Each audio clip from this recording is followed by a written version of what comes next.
esta jornada tan especial y específica que comenzamos esta tarde. Agradecer, como no puede ser de otra forma, tanto a Blas Colón como a Sabrina su importante colaboración en este seminario, que sin ellos no hubiera sido posible, al grupo de economía de Madrid por permitir una jornada de estas características que se votó en una serie de seminarios que se propusieron y salió como interesante.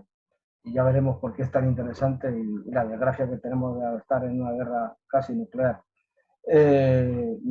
Tendremos oportunidad de conocer exactamente qué es la energía nuclear. Y también agradecer, evidentemente, a los compañeros de Verde Seco, al grupo de sostenibilidad que yo tengo el honor de pertenecer, y como partido federal que es Verde Seco, a Florence Marchesi y a Cristina Roy del Consejo de Seguridad Nuclear. La metodología será la habitual en los lunes al FUN, que es una pequeña presentación. Comentaré yo muy sucintamente qué es la energía nuclear y lo que significa lo que ha pasado en estos últimos años.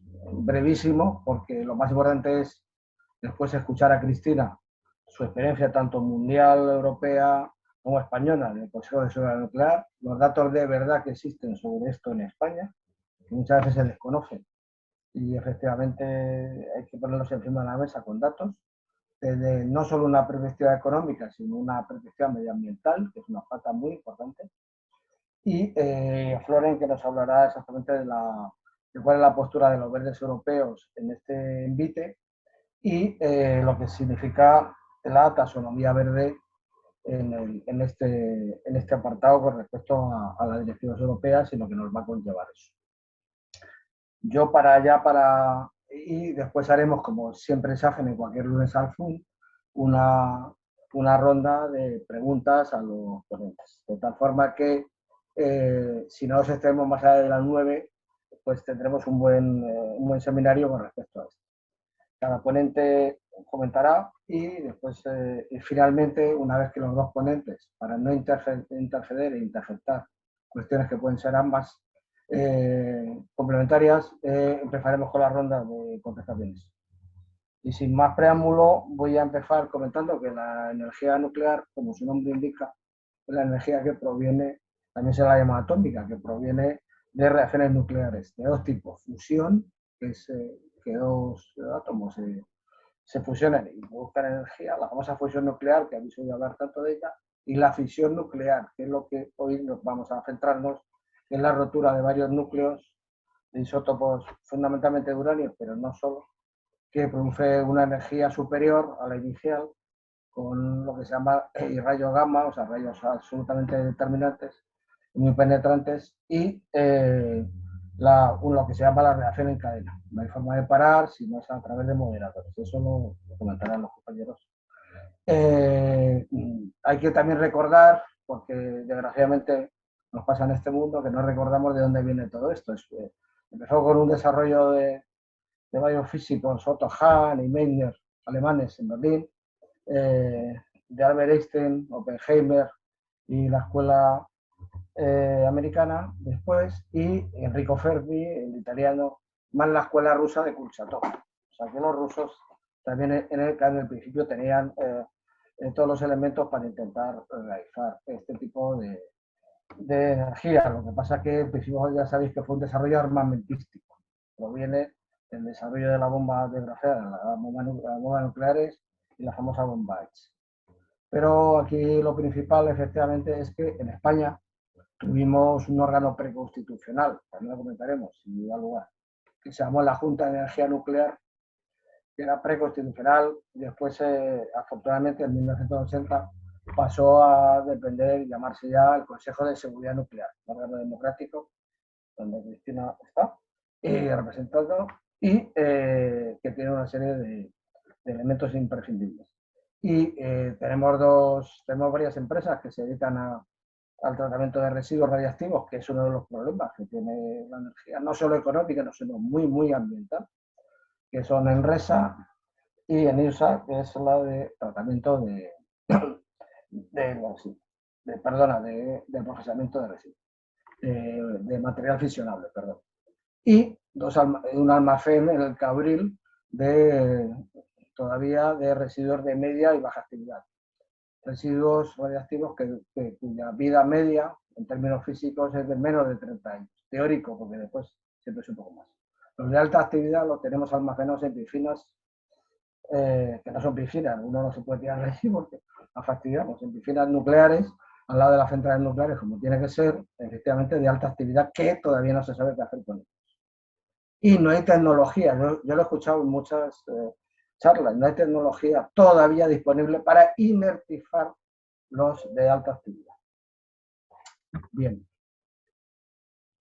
Y yo creo ya que con estos mimbres, y comentaba antes con Cristina, lo va a comentar, la cantidad de reactores nucleares que hay en el mundo, con potencias como Francia, Rusia y Ucrania, por cierto, y las perspectivas que tenemos y las alternativas posibles que tenemos a la famosa energía nuclear, donde al final vamos a hacer bueno el lema que teníamos los ecologistas hace años de energía nuclear no gracias, pero tampoco lávense las energías nucleares como verdes.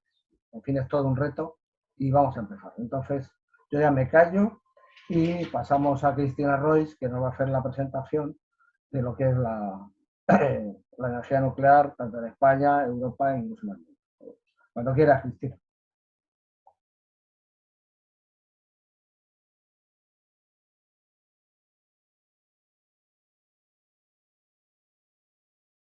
Cristina, tienes apagado el micro, no te oímos.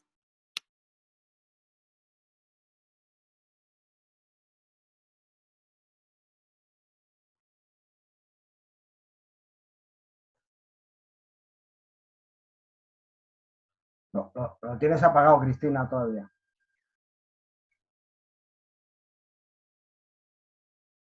Esto. Ahora. ¿Ahora? Sí, vale. ahora. Menos mal.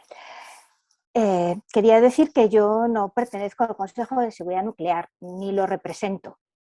Y simplemente yo asisto en representación de Ecologistas en Acción a lo que se llama el Comité Asesor del Consejo de Seguridad Nuclear, o CSN, que por cierto es la autoridad en materia de seguridad nuclear y protección radiológica en España, pues porque desde 2011 existe esta sesión para opinar, aconsejar y hablar con el Consejo en cuestiones relativas a la transparencia y a la participación pública. En principio, nada más. Está representada toda la administración, sindicatos, la industria nuclear, el Foro Nuclear y dos organizaciones ecologistas, Ecologistas en Acción y Greenpeace. ¿De acuerdo? Por lo demás, yo pertenezco a la plataforma por un nuevo modelo energético y al movimiento ibérico antinuclear, en la cual están integradas tanto ecologistas como la plataforma. Y sin más, a ver si soy capaz de compartir esto y se puede ver. Vamos a ver. Bien, ahora, ¿se ve la pantalla bien? Sí, perfectamente. Vale, de acuerdo. Pues lo primero que quería comentar es dar un poco el panorama de lo que representa realmente la energía nuclear en el mundo. La nuclear, como sabéis, solo produce electricidad, ¿vale? Entonces, en la producción de electricidad del mundo, con datos desde el año 88 hasta el año 2020, podemos ver aquí en esta curva, que es la que le corresponde, cómo ha sido la evolución de la participación en porcentaje de las diferentes fuentes energéticas a la generación de electricidad. Entonces, vemos que la mayor parte de la electricidad aún hoy, aunque ha descendido en los últimos años, 10 años así, sigue siendo la del carbón, con un 35%. Seguida del gas natural, que está en crecimiento, más o menos ralentizado ahora, esto es un promedio mundial, ¿de acuerdo? De la energía hidráulica, que tiene una enorme importancia, y ya por fin de las renovables, que han superado hace muy pocos años a la contribución de la nuclear en la generación de electricidad. Hay otros tipos de fuentes de energía eléctrica como el fuel, que están en claro decrecimiento porque hay sistemas, digamos, más eficientes, modernos y baratos. Es decir, las centrales de fuel son hoy en día de las más antiguas que existen. Entonces, la contribución de la nuclear a la electricidad del mundo es el 10%. Eso yo creo que está muy lejos de ser algo imprescindible como fuente de energía, aunque si bien es cierto que hay que disminuir la contribución del carbón, que es todavía demasiado alta y es determinante para las emisiones que produce la electricidad. Esta perspectiva promedio del mundo nos refleja las diferencias y desigualdades que hay en los diversos, digamos, sectores económicos. Fuera de lo que es la OCDE, o sea, Europa, Estados Unidos, básicamente los países desarrollados, incluyendo a Japón y Corea del Sur, la cosa no pinta igual. O sea, el carbón tiene una contribución mayor, un 46%, pero la nuclear mucho menor, ¿eh? O sea, que la nuclear está aún más lejos de ser la solución a la generación de electricidad en los países que no son los más ricos o desarrollados del mundo. Sin embargo, la contribución renovable sí que es importante y, curiosamente, la hidráulica es incluso más, algo mayor de lo que es aquí.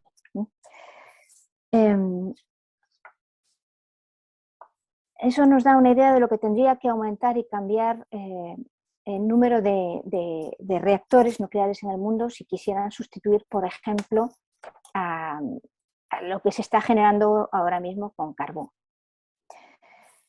En el mundo tenemos 415 reactores. Si quisiéramos pasar a sustituir al carbón, nos encontraríamos con que habría que construir, pues tenía los cálculos por aquí, pues como unos 1.300 reactores para sustituir la energía, hablando de reactores de aproximadamente 1.000 megavatios, que es el estándar prácticamente ahora en el mundo. Imaginaos la cantidad en la que tendría que aumentar la contribución de las nucleares en el mundo y ya veremos por qué esto no es posible.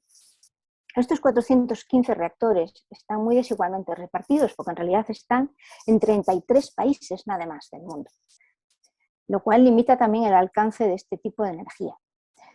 Y de estos 33, solo 5 generaron el 72% de toda la electricidad nuclear. Aquí tenemos cómo es la evolución de la generación de electricidad nuclear desde el año 85 hasta ahora, y se resalta en amarillo lo que es la contribución de China, que es la que claramente más ha aumentado en todos estos años.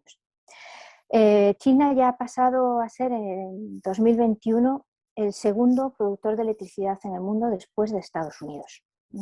Los 5 grandes, por cierto, son Estados Unidos, por orden China, luego Francia, Rusia y Corea del Sur.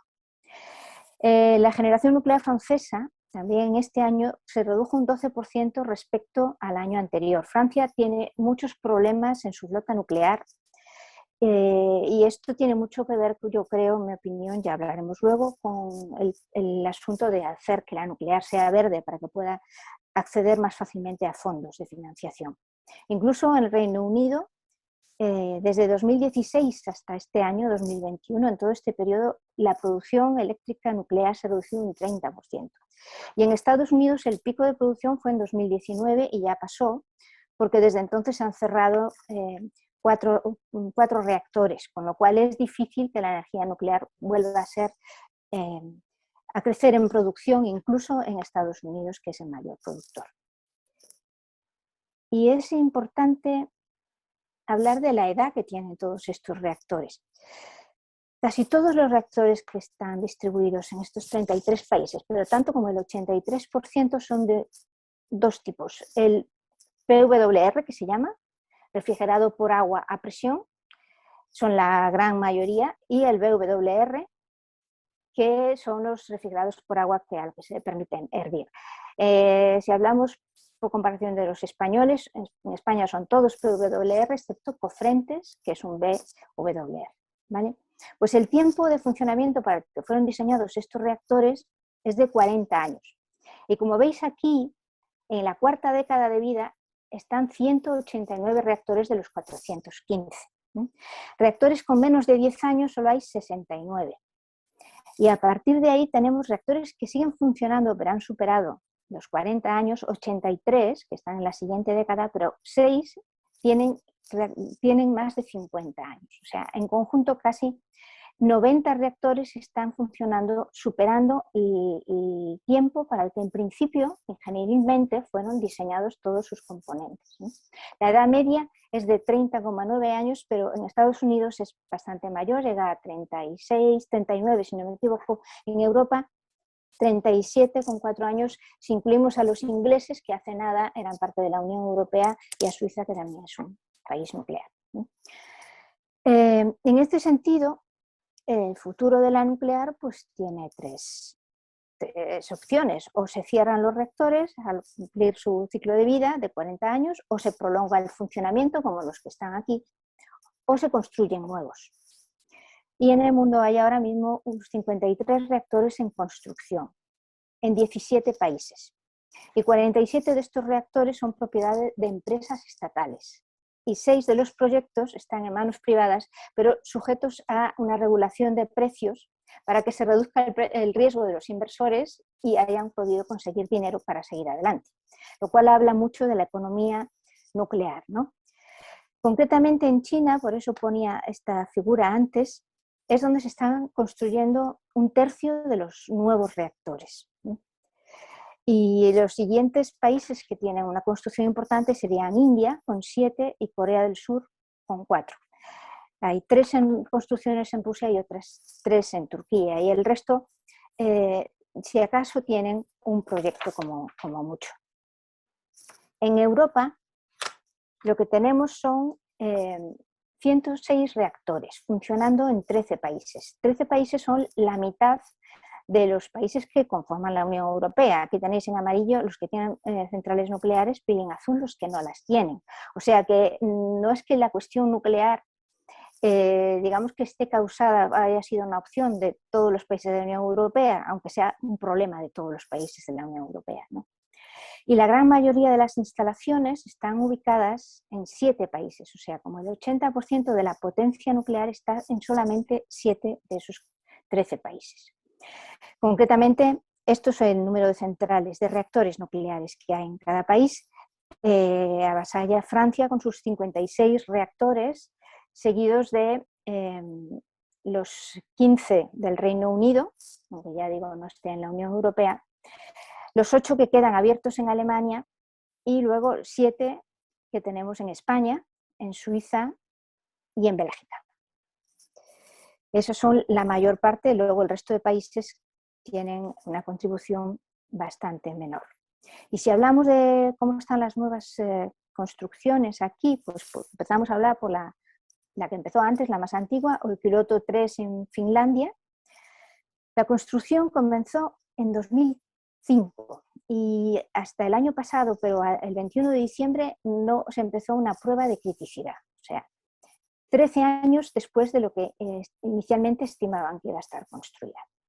Y vale la pena pensar en los costes. Pensaban que costaría unos 3.000 millones de euros. Esto tiene mucho que ver con el fracaso económico y la ruina de Electricité de France y de Areva, que han tenido que ser prácticamente renacionalizados por el Estado francés, porque se ha prolongado la construcción y los gastos han subido a más de 11.000 millones de euros. Y esto era un llave en mano de Electricité de France, ¿vale? O de Areva. Son compañías ya prácticamente estatales y no se puede mirar la política de una sin la de la otra. Entonces, digamos que se quedaron entrampados ahí. Ellos están construyendo otra central en Flamanville 3, por aquí, en la Normandía.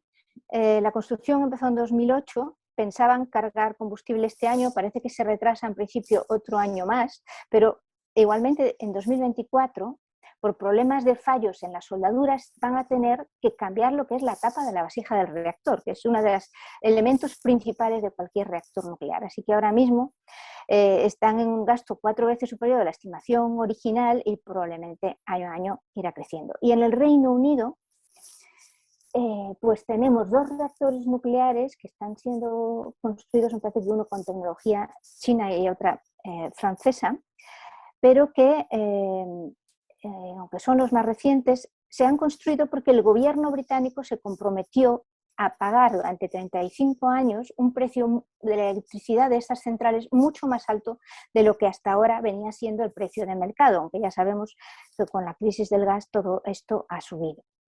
Con lo cual, los contribuyentes del Reino Unido pues pagarán estos reactores, pues se estima en unos 68.000 millones de euros, ¿no? Por una planta nuclear con 2 reactores más.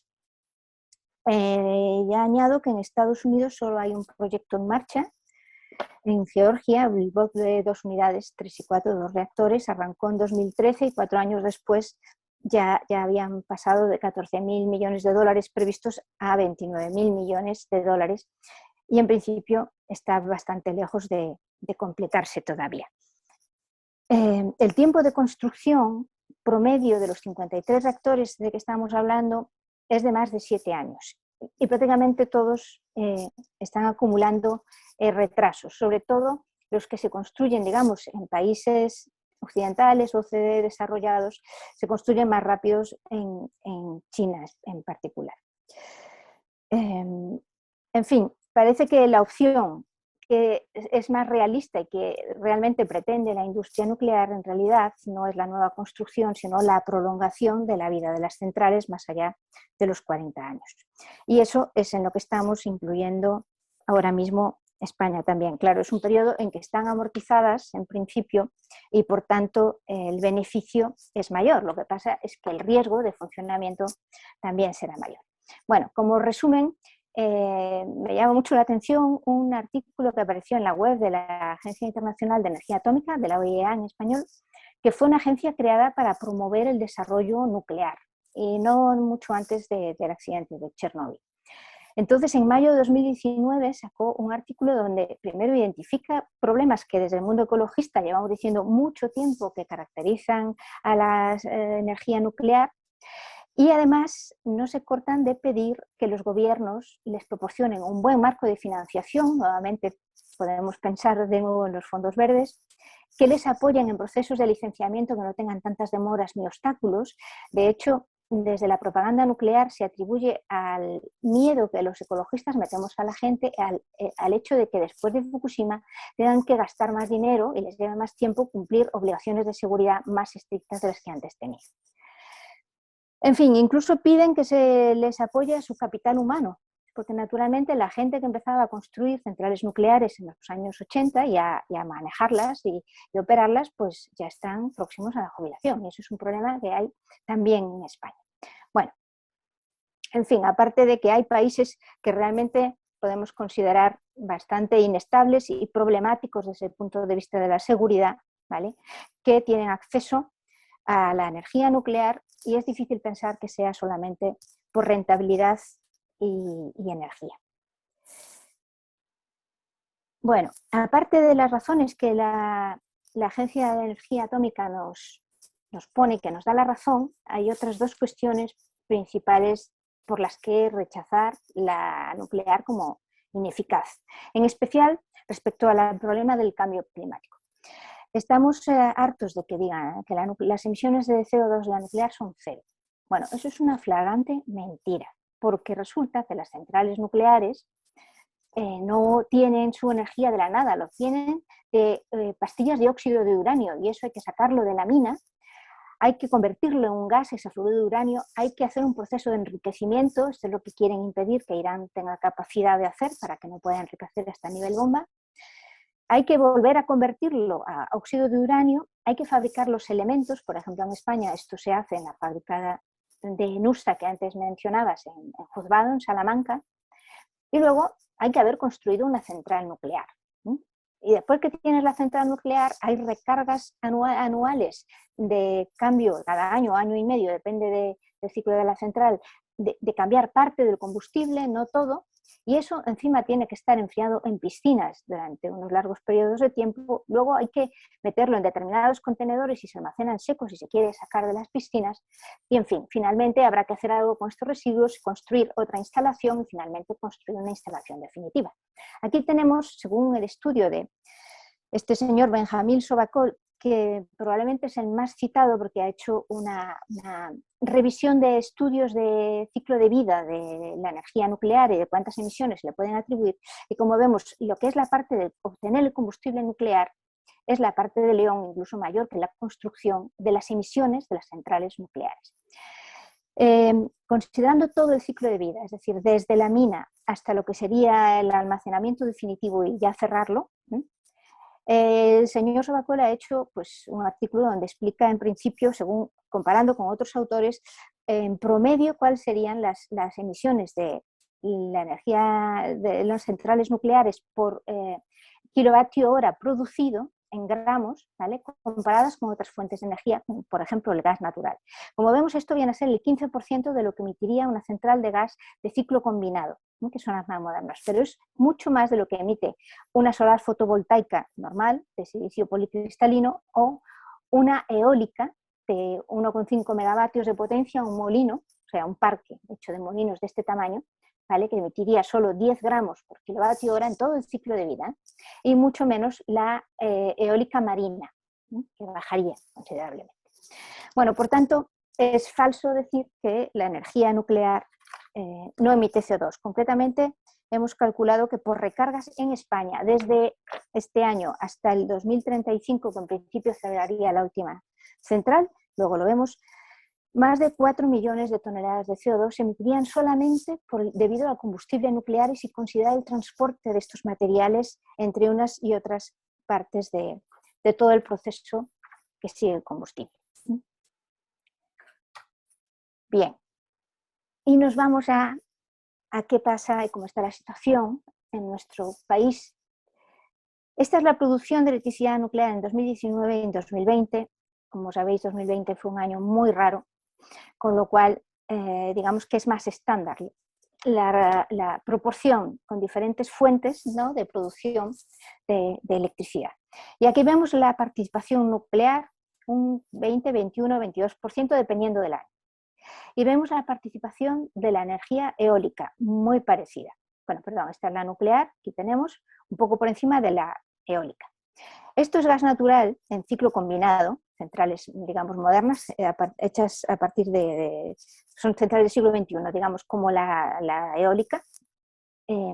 Y estas son electricidad producida en procesos de cogeneración, pero que básicamente se producen con gas. La cogeneración significa producir electricidad al mismo tiempo que produces calor, porque tú lo necesitas para tus procesos, seas una fábrica de ladrillos o seas un hospital que necesita para calefacción y lavandería, por ejemplo, ¿no? Es más eficiente, pero se sigue haciendo con gas. Con lo cual dependemos en un tercio todavía aproximadamente del gas natural. Pero por lo demás, la contribución renovable en nuestro país, o sea, electricidad generada por fuentes renovables, pues es casi un 40%, dependiendo del año. Este año 2020, por ejemplo, fue incluso mucho mayor, un 45%. De todas maneras, España, hay que tener en cuenta que ocupa el 9º lugar en el mundo en el total de 33 países nucleares que antes mencionaba. España ocupa el 9º lugar por potencia instalada. Así que, bueno, tenemos un peso que no puede minusvalorarse en toda esta cuestión, y un peso significa también una responsabilidad. Hay otra cuestión que se hablan los pronucleares, de que la nuclear podría ser la energía que, aparte de no emitir CO2, apoyara a la intermitencia de las energías renovables, que tienen el problema de que, como dependen del viento y del sol, es decir, no son completamente controlables. Vale. Esto es otra falsedad, porque las nucleares, en especial en España, fueron diseñadas para funcionar de una manera muy estable y continua, para ser la base de potencia. Y no pueden subir y bajar potencia para adaptarse a que de repente tengamos vientos o tengamos sol o no los tengamos, o de un día para otro, ¿vale? Estos son procesos que tienen que hacerse con mucho control y cuidado, porque si no te pueden dar lugar a riesgo de accidente, ¿no? Con lo cual, tampoco es cierto que la nuclear pueda servirnos para ser un respaldo de las energías renovables. Vamos a ver, bien. Aquí tenemos 7 reactores, que son estos que están aquí, en azul oscuro, que están funcionando. Solo uno de ellos se refrigera directamente al mar, el de Vandellós 2. Vandellós 1, por cierto, cerró por accidente en el año 89, y los demás en cursos de agua para los cuales se han hecho embalses. Estos 3 que están en azul más claro son reactores cerrados y que están en desmantelamiento. Zorita, que está próximo a completarse. Vandellós 1 está, digamos, en congelación, en espera, porque tiene un nivel de radiactividad todavía demasiado alto, pero el siguiente que se debería empezar a desmantelar es Garoña. Luego tenemos otras instalaciones nucleares, como la fábrica de producción de elementos combustibles de Juzgado, Y algunas minas que ya están abandonadas en principio porque ya no se hace explotación de uranio. Afortunadamente el proyecto que tenía la minera Berkeley en Retortillo parece que finalmente se confirma que no se le permite que se ponga en marcha, porque era un proyecto más bien especulativo, y en cualquier caso hay que recordar que el uranio español tiene que llevarse fuera para ser enriquecido, si no se puede usar, con lo cual no resuelve el problema de la dependencia energética. Por cierto, ahora mismo, precisamente debido a la guerra de Ucrania, en USA ha advertido que su mayor proveedor de polvo de óxido de uranio es precisamente Rusia. Un 36% del óxido de uranio que usa España para producir los elementos nucleares viene de Rusia. Dicen que por ahora no hay problemas porque tienen, digamos, una entrega ya completada, pero ya se verá en el futuro. Pero es que el problema es que el siguiente proveedor es Uzbekistán, un país que, digamos, tampoco sería raro que tuviera problemas digamos, de inestabilidad política, y el otro es Níger. En total, 3/4 partes de la provisión de uranio, de óxido de uranio que utiliza España, vienen de estos países que no son precisamente, digamos, de una órbita muy cercana, estable y segura. Bueno, sobre la situación de las centrales nucleares, pues quizá lo principal es hablar del acuerdo de cierre que se consiguió hace un par de años. ¿De dónde viene esto? Bueno, pues que la Unión Europea obligaba a que se hiciera un informe de qué se pensaba hacer con los residuos radiactivos. Para eso necesitas saber, para planificar qué vas a hacer, necesitas saber cuántos vas a tener, cuánto tiempo van a funcionar las centrales. Por otra parte, también había que presentar el plan energético español para reducir emisiones para 2030. Hay que saber cuál puede ser la contribución nuclear. Como vivimos en un mundo económico completamente liberalizado, donde prácticamente no se le puede prohibir, salvo por cuestiones de seguridad, a una empresa que funcione y que opere, se supone que es el mercado quien decide, pues digamos que lo que se hizo desde el Ministerio es juntar a las empresas con Enresa, que es la empresa pública encargada de los residuos radiactivos, para hablar de cuándo pensaban cerrar las centrales, con unos ciertos condicionamientos políticos que impuso el Ministerio de Transición Ecológica, como era que admitían que hubiera centrales hasta 2035. Bueno, el acuerdo de cierre nos da estas fechas que tenemos aquí, con lo cual la primera central reactor empezaría a cerrar a finales de 2027 y el último en 2035. Todas ellas superarían los 40 años de funcionamiento, estos son años y meses, y tienen aprobado ya por parte del Ministerio el permiso de funcionamiento hasta estas fechas, salvo Trillo, porque Trillo no necesita hasta 2024. Lo que pasa es que esta situación es un acuerdo voluntario y puede cambiar si cualquiera de las empresas decide que quiere prolongar el funcionamiento de sus centrales y que no admiten este acuerdo. Además, este acuerdo está hecho bajo unas determinadas condiciones, de las que luego comentaremos. Pero es, digamos, el dibujo que nos permite saber cuántos residuos vamos a tener y toda la cuestión económica relacionada con los residuos. Bueno, hay 3 tipos de residuos, como antes había comentado Antonio. Los de muy baja actividad, se espera, esto es lo que hay ahora, estos residuos se llevan al Cabril. Este es el nivel de ocupación de estos residuos en el Cabril a finales de 2018 y el total que se espera que haya con la capacidad del Cabril, ¿de acuerdo? Aquí hay, digamos, serían 4 almacenes grandes, digamos, que en principio después serían enterrados, y uno de ellos ha presentado problemas de aparición de bastante cantidad de agua de bastante tiempo. Y no está claro todavía de dónde procede ese agua, si es que se ha colado agua de lluvia, lo cual en principio es reparable, o si, por ejemplo, es intrusión de nivel freático de la Sierra Albarrana, donde se decidió con muy poco criterio y muy mal criterio por los hechos consumados construir este almacén de residuos.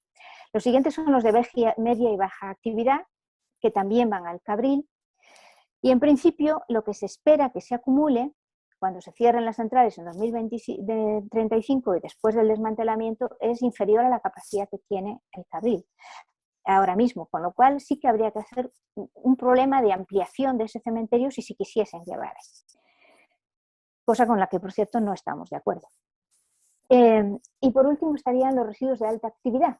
Llegaríamos a tener 16.500 metros cúbicos, por cierto, estas unidades son todas metros cúbicos, y no hay un sitio donde llevarlos por ahora. Como vemos aquí, lo de los residuos de muy baja actividad, la mayor parte todavía están por producirse porque se deben a los desmantelamientos de las centrales, también los de media y baja, pero en menos proporción, y en cambio el aumento de residuos de alta, digamos que es menor en proporción, como aquí aparece, estos son el combustible gastado y otros elementos que se han vuelto muy radiactivos durante el funcionamiento de las centrales y residuos especiales que pueden ser instrumentación que se ha tenido que utilizar y que también tiene un nivel de radiactividad muy alta. Es un 7% en volumen, pero aquí se acumula la mayor parte de la radiactividad que va a ser peligrosa durante miles o centenares de miles de años. Así que cuando Enresa nos presenta este dibujo del reparto de los residuos, en realidad da una idea engañosa de cuál es el problema de los residuos, porque si bien estos, en principio los de muy baja, se espera que en unos 60 años alcancen un nivel de radioactividad suficiente como para que no sean peligrosos, y aquí ya hablamos en los de media y baja 300 años, aquí hablamos, como os he dicho, de un periodo muchísimo más largo, de hecho de periodos de escala geológica. Perdona que me quedo sin resuello. Luego está la cuestión de los desmantelamientos.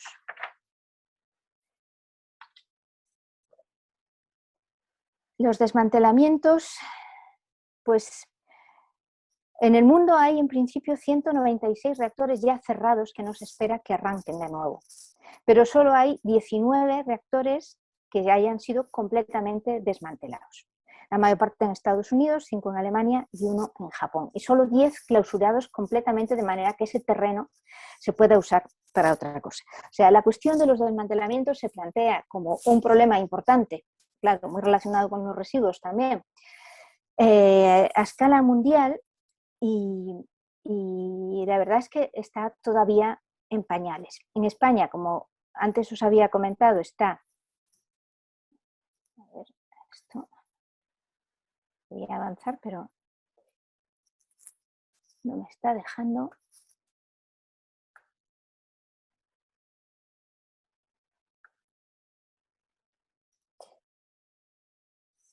Vale, tenemos un pequeño problema.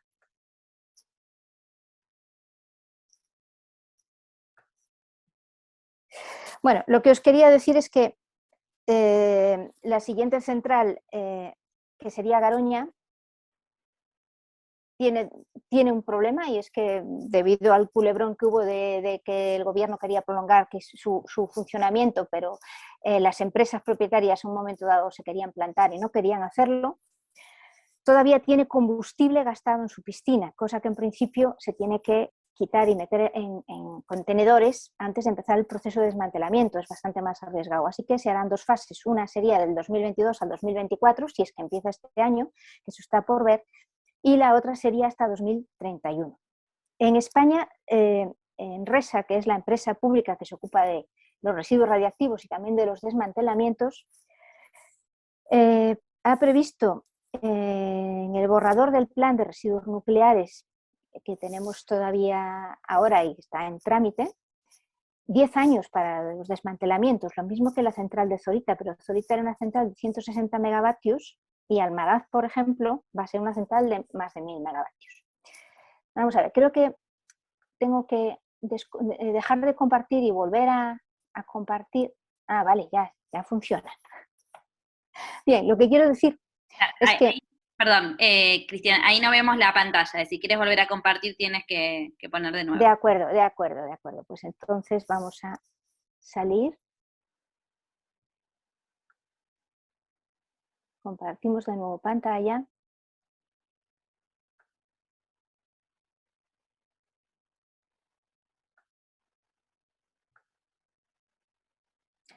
Bueno, ¿ahora sí lo veis? Sí, perfectamente. De acuerdo. Vale. Pues lo vamos a dejar así porque si lo pongo más grande creo que igual no funciona.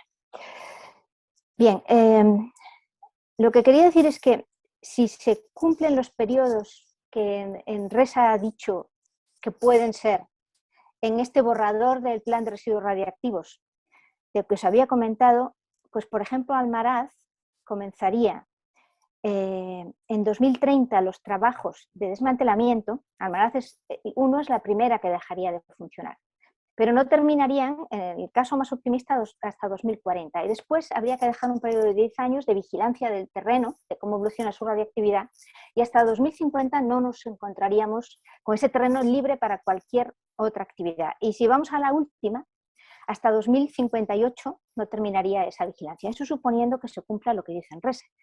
Lo que quiero decir es que en esta cuestión, cuando entramos en el mundo de los residuos y de los desmantelamientos, nos encontramos con que, aunque las centrales dejen de funcionar, los territorios no se encuentran libres de los problemas y el hecho de que estén ahí las centrales, si no puedan disponer de esos terrenos hasta muchos, muchos años después.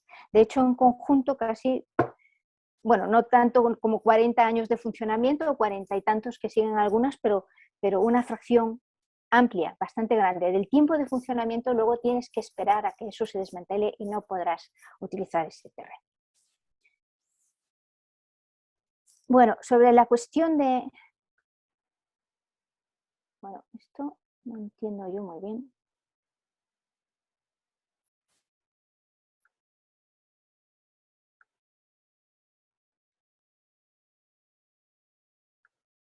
Vale, voy a tener que hacerlo así. Las cosas nunca funcionan como estaba previsto.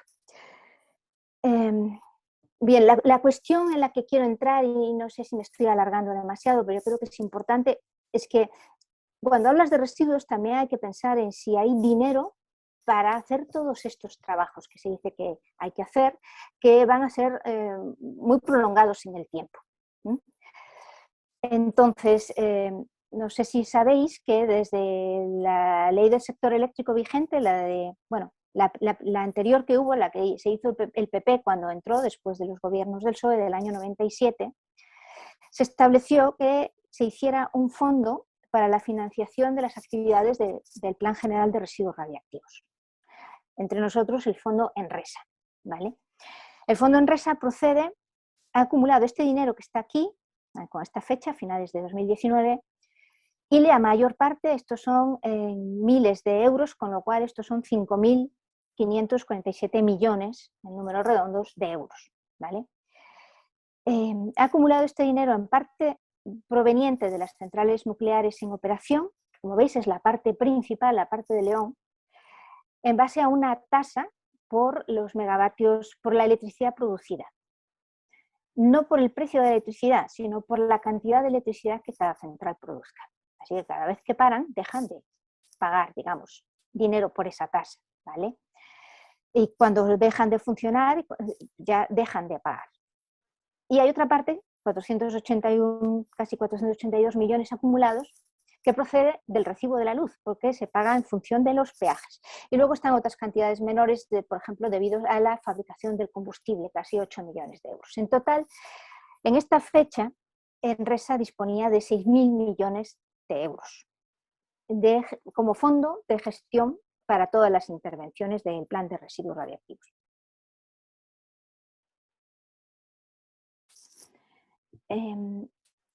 Otra vez, vamos a ver. ¿Y cuánto se espera que sean los costes? Pues mirad, los debidos a centrales nucleares nada más.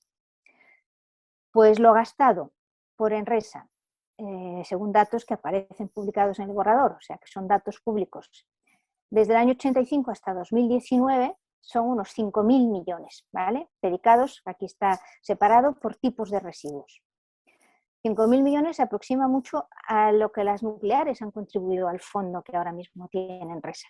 Y lo que se espera gastar de aquí a fin de siglo, solo debido a las centrales nucleares, no a los residuos médicos, industriales ni otro tipo de cuestiones, son unos 14.000, casi 15.000 millones de euros.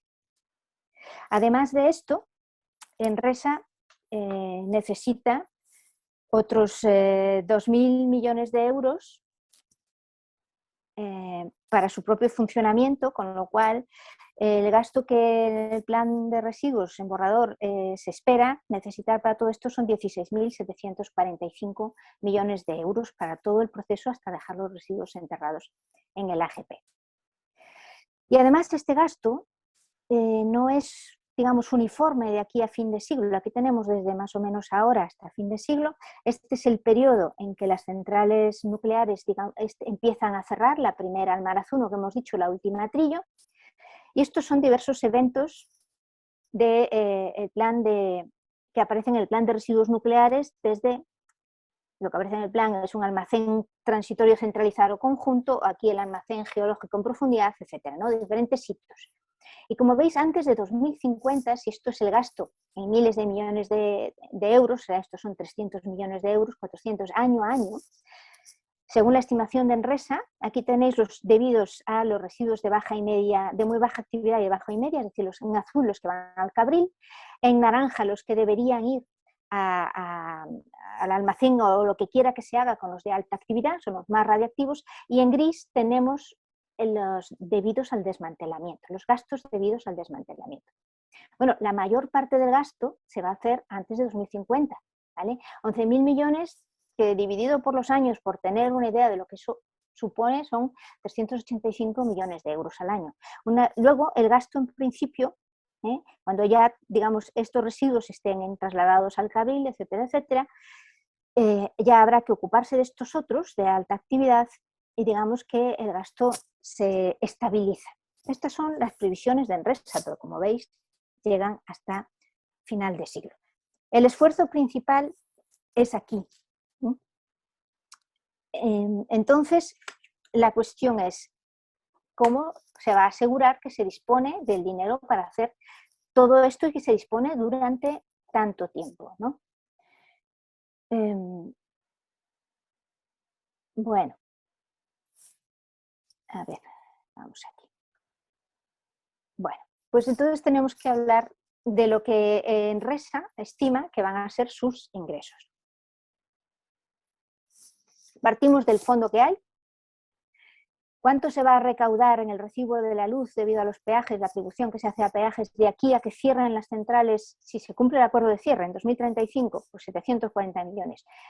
¿Cuánto van a aportar las propias empresas nucleares del funcionamiento y producción eléctrica de sus centrales? Casi 5.000 millones. En total tenemos esta cantidad que se prevé recaudar si se cumple. Pero el gasto que se ha dicho es este orden, con lo cual las cuentas es que faltan del orden de 5.000 millones. Pero Enresa dice que llegará el dinero para hacer esto, que ellos dicen en su plan, que como os digo está en tramitación.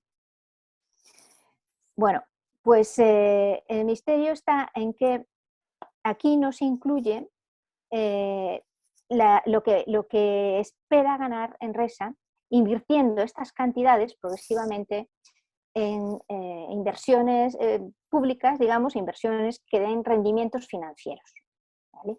De ahí es donde ellos pretenden recaudar esta parte. Lo que pasa es que, claro, no puedes hacer juegos arriesgados con el dinero de los residuos nucleares y el desmantelamiento de centrales. Entonces, la mayor parte de la inversión del fondo, el 86% de este dinero, está invertido en sector público, o sea, deuda del Tesoro, deuda de administraciones autonómicas o de deuda de otros países. Y el problema es que los rendimientos de interés de este tipo de valores seguros pues son bajos. Y este es un problema que no solo ocurre con España, esto ocurre con todos los países que tienen centrales nucleares que más o menos están siguiendo este mismo procedimiento. Entonces, está interesantísimo, pero tenemos muy tiempo limitado. Por favor, si quieres ir terminando. De acuerdo, pues ya, sí. Ya me queda muy poquito. Simplemente, uno se pregunta si van a obtener este dinero, suponiendo que sea solamente ese dinero. Y entonces, ¿cómo estima Enresa que va a recaudar, qué rendimiento estima Enresa que va a obtener de esos fondos financieros? Bueno, pues ellos estiman que con una inflación del 1%, tasa de descuento 1,5%, en fin, definitiva, que el rendimiento que le dan ese dinero es del 2,5%, va a obtener, la evolución del dinero va a ser esta. Como veis, al principio se acumula, a medida que empiezan a hacer centrales baja y después todo es gasto hasta 2050, pero después el gasto se limita, con lo cual, si ese dinero Bueno, evidentemente esto no va a ser así, pero con estos rendimientos llegarías hasta ganar dinero. La cuestión es que si uno estima con estas mismas hipótesis, pero solamente bajando estos rendimientos un poco, un punto porcentual, te encuentras que la acumulación de dinero baja drásticamente al principio y que apenas llegas al final del proceso y con las fechas que Enresa ha opinado que son muy discutibles, según nuestro pensamiento, apenas tienes dinero, pero si te quedas con un rendimiento del 1%, que a lo largo de un periodo de tiempo tan grande no es tan extraño, pues te quedas sin dinero cuando te toca empezar a construir el AGP. Y si en lugar de los rendimientos financieros el problema que tienes es que suben los gastos, por ejemplo, aumentan los costes de desmantelamiento, de construcción de sitios para colocar los residuos, etcétera, etcétera, pues en un 10%, bueno, pues más o menos puedes tirar, pero con un 20% te quedas sin dinero cuando tienes que trabajar, digamos, empezar a meter los residuos en el AGP, o con un 30%, incluso más. Zorita fue la primera central que se ha desmantelado. La desviación de gasto respecto al estimado ha sido del 90%. De acuerdo que fue la primera y es la experiencia, pero Garoña va a ser un desafío muy diferente y Almaraz 1, 1000 megavatios con más de 40 años funcionando, ninguna central con estas condiciones todavía se ha desmantelado en el mundo. Con lo cual nos encontramos que realmente en estos 30 años, estos 15 años que nos quedan de funcionamiento de las centrales nucleares, los dueños de las centrales tendrían que aportar mucho más dinero para la gestión de los residuos y el desmantelamiento. La tasa que están aportando ahora es de 7,98 euros megavatio. Pensamos que tendría que subir mucho más, multiplicarse varias veces para poder asegurar que se va a conseguir obtener suficiente dinero, porque si no, todo esto lo pagaremos con fondos públicos y está por ver si en un periodo tan grande, con tantos vaivenes socioeconómicos que puede haber, la sociedad será capaz de abordar estos gastos, o bien al final los residuos se quedarán sin atender, ¿no? Lo cual no es una cosa del todo descartable. En definitiva, lo que nosotros pensamos respecto a residuos, podemos precisar todo el resto de cuestiones, si acaso en el coloquio, y lo que es la posición del movimiento ibérico antinuclear es que no hay una solución buena, solo tal vez alguna menos mala, pero tenemos que empezar a hablar de los residuos, aunque las centrales sigan funcionando, porque es un proceso muy complejo, y que hay que hacer que se consulte a la gente, que se haga con transparencia, y todos esos son procedimientos lentos. Y en principio creemos que el primer acuerdo que se debe asumir es que los residuos se queden en el Estado español y que no termine diciéndose que deben llevárselos al fondo del mar o a algún desierto africano o incluso a Rusia, que aceptó en un momento dado, en 2015, recibir los residuos de la Unión Europea. Lo vamos a dejar aquí por ahora por mi parte y muchas gracias por vuestra atención. Gracias, Cristina. Brillante. Voy a dejar de compartir. Dejar de compartir. Sí puedo. Espera un segundo. Ah, ya está, espera. Ahí. Ya está. Bien. Gracias, Cristina. Brillante, como siempre, y excelente presentación. Disculpadme porque la presentación nefasta que he hecho tuya del consejo, efectivamente no tiene nada que ver con el consejo asesor. Y vamos a dejar paso a Floren. Y un pequeño apunte. Como bien sabemos, algunos que trabajamos en la administración, la ley de energía nuclear vigente, aunque está modificada, es preconstitucional. No está modificada en todos sus aspectos. Yo creo que será un tema a trabajar en el futuro. Oiga, la legislación, que habla incluso de las cosas, hay que cambiar, entre otras cuestiones. Paso ya la palabra a Floren, que nos va a comentar efectivamente lo que piensan los verdes europeos y la famosa lavado verde de la energía nuclear. Floren, cuando quieras. Muchas gracias, Antonio, y muchas gracias a Más Madrid y Verdes Madrid por la invitación. Y efectivamente yo me voy a centrar en lo que está pasando a nivel europeo y recordar la posición de los verdes europeos, así como las alternativas propuestas. Entonces vamos a empezar explicando lo que es esta palabra gruesa que se utiliza, ¿no?, de taxonomía, que toda la gente desconocía hace algunos meses y de repente ha estado presente, sobre todo en la prensa, vinculada a los debates sobre cuestiones energéticas. La taxonomía más o menos no es gran cosa, simplemente es una clasificación que hace la Comisión Europea sobre diferentes tipos de energías disponibles para poder orientar los flujos de capitales para que las empresas y los estados sepan por dónde pueden invertir en los próximos años, con un objetivo fijado por la Comisión Europea y por la Unión Europea en su conjunto, de conseguir la neutralidad climática de la Unión Europea para 2050. Es decir a los inversores dónde se encuentran las energías del futuro, dónde se puede invertir para conseguir una neutralidad climática para 2050. Y ahí se encuentra el debate que hemos tenido en los últimos meses, que vamos a tener en los próximos meses, sobre la energía nuclear y el gas. Porque lo que ha dicho, o lo que ha propuesto, mejor dicho, la Comisión Europea, es que además de las energías renovables, también se consideren como energías verdes de transición la energía nuclear y el gas fósil. Bueno, ellos lo llaman el gas natural, pero nos vamos a poner de acuerdo. Eso es gas fósil, porque eso es un combustible fósil. Lo natural lo dejamos de lado, porque ya en la propia palabra, el propio concepto, esto es un lavado de cara que ya no podemos permitir. Eso es gas fósil. Por tanto, lo que dice la Comisión Europea, lo que propone la Comisión Europea, es que la energía verde y el gas fósil sean reconocidos como energía verde, lo cual le permitiría a su vez recibir flujos de capital, inversiones de cara a los próximos años, considerando esas energías como energías buenas para la transición ecológica. Desde luego, tenemos que preguntarnos cómo es posible que la Comisión Europea haga este tipo de propuestas. Como bien has dicho, Antonio, ahí desde los medios europeos, y volveré sobre las razones de esto, consideramos que esto es un lavado de cara verde, que es un greenwashing, porque desde luego no podemos considerar, por diferentes razones, ni la energía nuclear ni el gas fósil como energías verdes. Y nos centraremos hoy en la energía nuclear, pero no olvidemos el gas, porque tiene importancia justamente en explicar cómo hemos llegado a esta situación. Y la situación tiene, bueno, la razón tiene un nombre, en este caso, y es Francia. Francia, como bien ha explicado Cristina, tiene el mayor número de reactores nucleares en Europa. Y Macron recientemente ha anunciado que quería construir mucho más reactores nucleares en Francia para poder llegar a lo que él llama su transición ecológica y su independencia.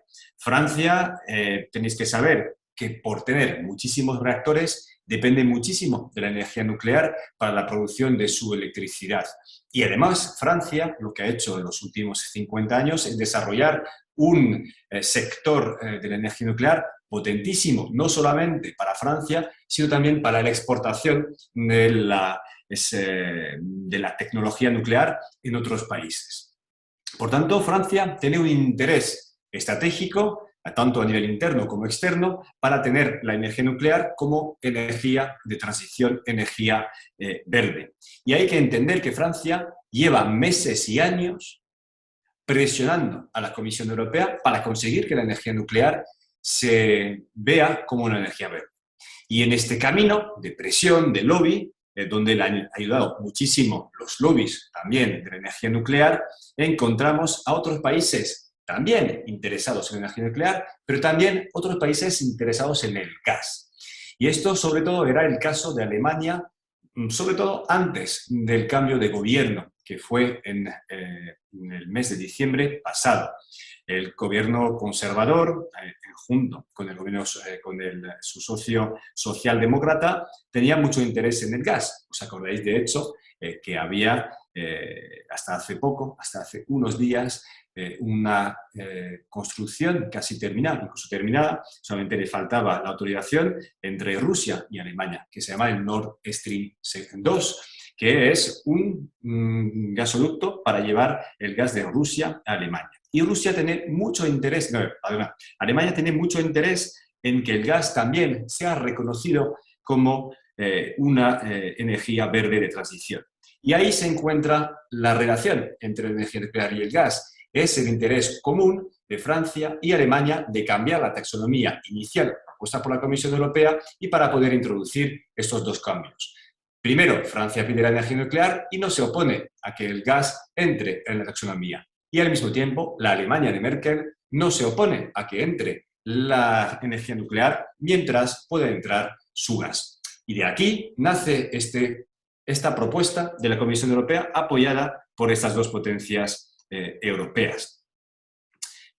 Claro, esto tenéis que saber que todavía no ha terminado la historia, porque es una propuesta de la Comisión Europea que tiene que ser ratificada por los Estados miembros, por un lado, es decir, por el Consejo Europeo, y por otro lado, el Parlamento Europeo, es decir, los diputados y las diputadas del Parlamento Europeo. Para poder rechazar esta propuesta de la Comisión Europea hace falta, tanto en el Consejo Europeo como en el Parlamento Europeo, una mayoría cualificada. Eso quiere decir que es más que la mayoría simple, es una mayoría absoluta del 60% más o menos del Parlamento Europeo. Fácil no va a ser, pero todavía no ha terminado. Y ahí podremos volver quizás al final sobre la necesidad de seguir adelante con la presión hacia los diputados y las diputadas europeas, principalmente para poder conseguir que el Parlamento Europeo llegue a una mayoría cualificada para poder rechazar la propuesta de la Comisión Europea. No es una cosa imposible porque vemos que en algunos grupos políticos del Parlamento Europeo no hay unanimidad en torno a la energía nuclear o al gas fósil, que sean los socialdemócratas, como podemos ver, por ejemplo, en España, donde se supone tendrían que votar en contra de esta propuesta de la Comisión Europea, si vemos lo que dice la ministra de Transición Ecológica, Teresa Ribera, pero también en otros grupos, como los liberales o como los conservadores, donde no todos apoyan la energía nuclear. Con lo cual ahí tenemos todavía delante de nosotros algunos meses de presión importante para poder revertir esta proposición, esta propuesta tóxica e incoherente de la Comisión Europea. Es incoherente porque realmente va en contra de lo que plantea, por ejemplo, el Pacto Climático de Glasgow, que se aprobó el año pasado en la COP26. Es sobre todo incoherente de cara a lo que es el gas fósil, pero también es contradictorio porque la energía nuclear nunca ha sido una energía renovable y tampoco una energía limpia. Y aquí vamos a entrar justamente en por qué pensamos esto desde los verdes europeos. Y por supuesto, esto tiene mucho que ver con lo que acaba de contar Cristina, porque tenemos la misma visión sobre la energía nuclear. Primero me ha gustado mucho que Cristina recordara una cosa que hay que saber, que efectivamente la energía nuclear no tiene cero emisiones de CO2.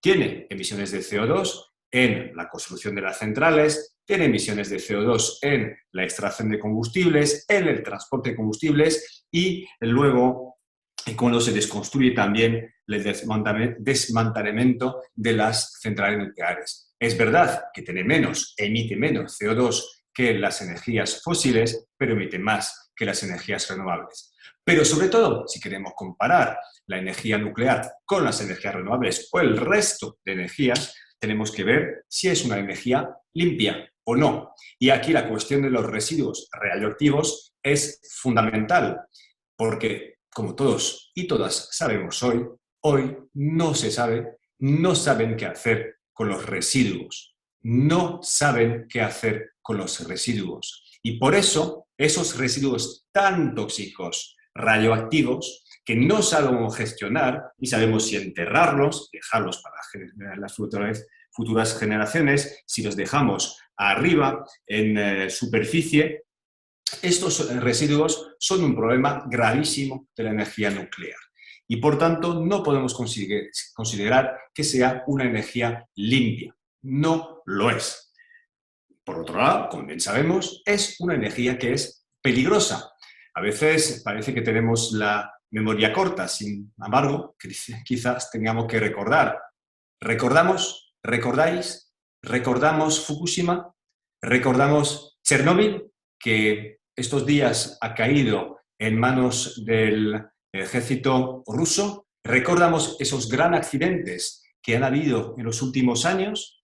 Pues de luego esa es una cuestión que otra vez tenemos que plantear, porque al final es verdad que la probabilidad de un accidente nuclear es baja, pero el impacto de un accidente cuando ocurre es altísimo y con consecuencias que casi no se pueden evaluar ni compensar. Por tanto, el accidente es una cuestión fundamental. la peligrosidad de la energía nuclear es fundamental y también el uso que se puede hacer de estas dianas nucleares en caso de guerra convencional, como está pasando ahora mismo en Ucrania, o de guerra terrorista. Recordemos, por ejemplo, que en París tenéis una central nuclear que se encuentra a 30 kilómetros del centro de la ciudad. Entonces, ahí yo creo que tenemos que ser muy precavidos cuando hablamos de la energía nuclear como una energía segura. No lo es, y sobre todo por el riesgo real, el impacto que pueda tener un accidente. Luego también lo ha dicho Cristina, y yo creo que aquí también tenemos que recordarlo y decirlo otra vez, la energía nuclear es cara. Es cara. Y no solamente es cara porque el megavatio por hora cuesta más, casi el doble que el megavatio de las energías renovables, sino simplemente porque depende de los subsidios de forma fundamental y continua durante toda su vida para su funcionamiento. Y simplemente para la construcción. Cristina lo ha dicho antes, aquí tenemos dos malos ejemplos, tanto en Finlandia como en Francia, de los retrasos que se están dando en la construcción de las centrales nucleares. Por ejemplo, en Francia llevamos 10 años de retraso en la construcción de la nueva central, del nuevo reactor en Flamanville, y esto supone un aumento de costes de 10.000 millones de euros. No creo que podamos decir que la energía nuclear sea barata, todo lo contrario, todo lo contrario. Y además, este dinero es dinero que no puede ir al mismo tiempo a la transición ecológica y justa. Por tanto, tenemos que decidir nuestras prioridades, dónde queremos invertir el dinero. Si le queremos invertir primero en las energías renovables o en una tecnología vieja y tóxica como puede ser la energía nuclear. También me gustaría quizás un último apunte sobre la energía nuclear, porque como Cristina ya ha comentado muchas cosas, solamente voy a comentar un punto concreto, que es la independencia. Esto es un argumento que se utiliza mucho, sobre todo en Francia. En Francia se suele decir que gracias a la energía nuclear, Francia es un estado independiente a nivel energético. También se suele oír cada vez más a nivel europeo que gracias a la energía nuclear se podría conseguir más independencia energética, independencia bienvenida si vemos lo que está pasando con Rusia. Sin embargo, os voy a decir algunos nombres de dónde proviene el uranio y me vais a decir si estos son comunidades autónomas españolas, regiones francesas o países europeos. Kazajstán, Níger, Uzbekistán. La verdad, no creo que os suenen como regiones o países europeos. Sin embargo, es de dónde viene el uranio para las centrales nucleares que tenemos en Europa. La energía nuclear es todo menos independiente. Es una energía altamente dependiente de la geopolítica y de otros países terceros.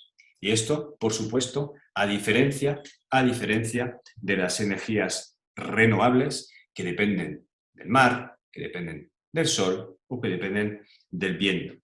Con lo cual estamos viendo claramente que la energía nuclear emite CO2, la energía nuclear no es limpia, la energía nuclear es peligrosa, la energía nuclear es cara y la energía nuclear no aporta la independencia o la soberanía energética que podríamos necesitar, sobre todo aún más en estos momentos donde nos estamos dando cuenta de la necesidad de construir nuestra autonomía energética en el continente europeo y en España. Por tanto, por todas esas razones, le decimos otra vez a la Comisión Europea que esto no puede ser el futuro, que no podemos orientar las inversiones de los capitales hacia la energía nuclear. Y de hecho tampoco somos los únicos que le decimos esto a la Comisión Europea. En las últimas semanas hemos visto que incluso el panel de expertos a quien había preguntado a la Comisión Europea si podían o qué opinaban de la inclusión de la energía nuclear y del gas fósil dentro de la taxonomía como energía verde, les contestaron que esto era una muy mala idea. ¿Qué era una muy mala idea? Y no solamente los expertos energéticos les dijeron esto, también muchísimas empresas les dijeron que esto no iba por el sentido correcto. Porque ahora mismo lo que necesitamos es transparencia, claridad, horizonte. Necesitamos que se apoyen a las empresas y energías que realmente estén yendo hacia la implementación de un sistema al 100% renovable y de la forma más rápida posible. Hoy en día, la propuesta de la Comisión Europea es efectivamente un greenwashing para dos energías que no son limpias, dos energías que son fósil y físil y que van en el sentido contrario de la transición ecológica que podemos esperar y que necesitamos sea al 100% renovable. Y bueno, en este marco, las alternativas las conocemos, pero las vamos a repetir una vez más, porque además, efectivamente, aún más con la invasión rusa en Ucrania, necesitamos dar un salto cualitativo, seguramente, y acelerar la transición energética ahora mismo. Necesitamos acelerar esta transición energética por dos motivos importantes, de facto, dos motivos importantes. Un motivo, que es el motivo geopolítico, porque nos hemos dado cuenta de que con la dependencia que podemos tener a terceros países no seguros, necesitamos tener una soberanía energética y solidaria dentro de la Unión Europea. Yo creo que ahí no hace falta mucho más desarrollarlo, es ya de sentido común, es una evidencia. Y lo segundo también es por motivos climáticos. No sé si habéis visto, pero hoy salía un nuevo informe del IPCC, ¿no? Del panel de expertos internacionales sobre cambio climático. Ha pasado, vamos a decirlo con claridad, totalmente desapercibido por la situación en el este de Europa, pero ha salido.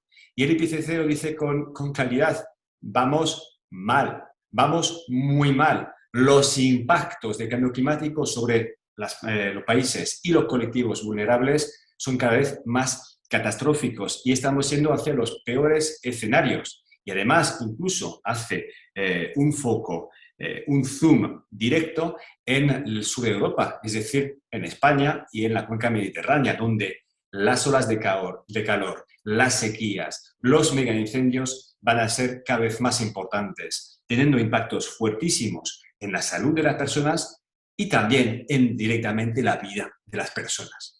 Por tanto, por esos motivos, por motivos geopolíticos, por motivos climáticos, tenemos que acelerar la transición energética.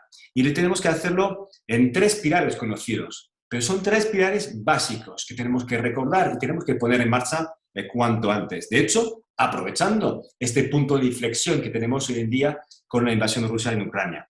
Lo primero es la reducción del consumo energético. A veces se nos olvida, hablamos de renovables, pero el primer punto es que tenemos que reducir, tenemos que ahorrar, tenemos que ser mucho más sobrios en la utilización, en el uso de la energía. Un poco como lo que hicimos hace unos 50 años, cuando la primera crisis del petróleo en los años 70. Reducir el consumo. Lo segundo es ser mucho más eficientes en el uso de la energía. Eso se llama eficiencia energética, es decir, producir, pero con menos costes o con menos uso energético. Esto funciona únicamente si al mismo tiempo reducimos el consumo global de energía, porque si somos más eficientes, pero al mismo tiempo producimos cada vez más unidades de cualquier tipo de producto, el consumo puede ser mucho más mayor. Es lo que se llama el efecto rebote. Y eso lo tenemos que evitar. Por tanto, recordad que el primer pilar es la reducción de consumo energético.